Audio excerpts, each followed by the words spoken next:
an zong lim na re an hulo he kan chen khawvel hian ra cha re chhuah lo re lo te ata alim na min khen si thi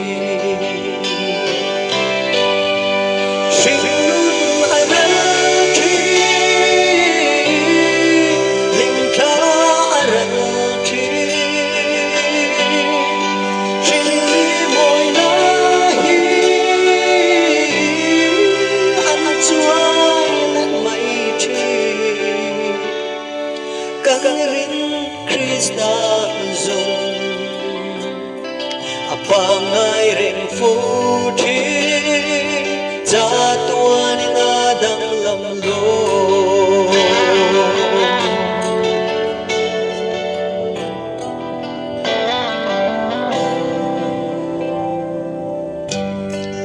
Krista nen chhuah he khawvel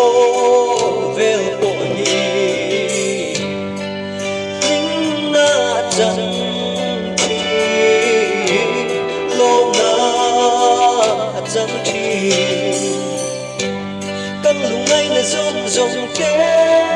le căn puri min chok thi căn din na lung pui in nga thla ka si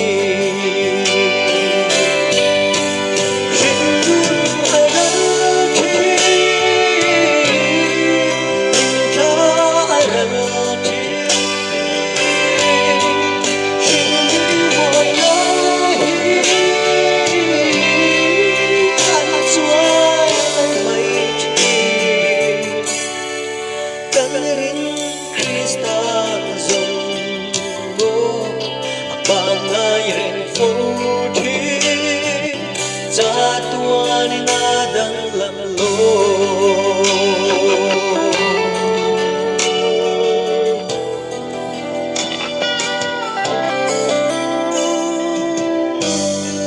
Krista nen chhuah he khawvel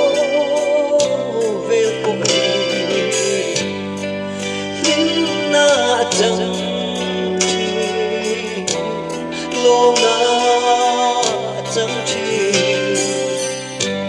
căn lungngaihna zong zong ke le căn puri min chok thi căn din na lung pui in nga thla ka si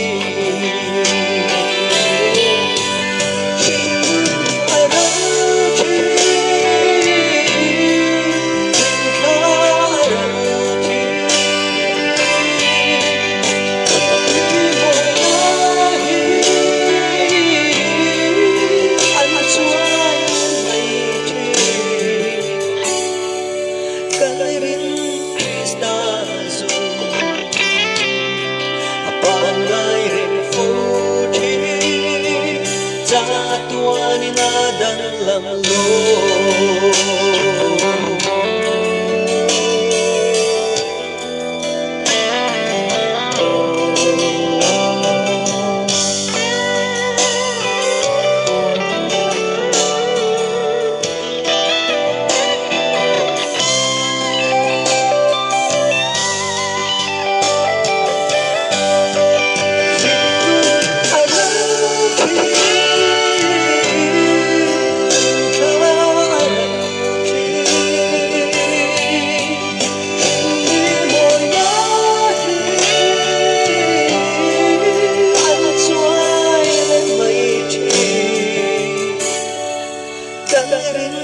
Krista zong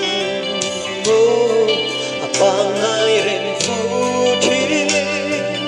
chatuana Danglamlo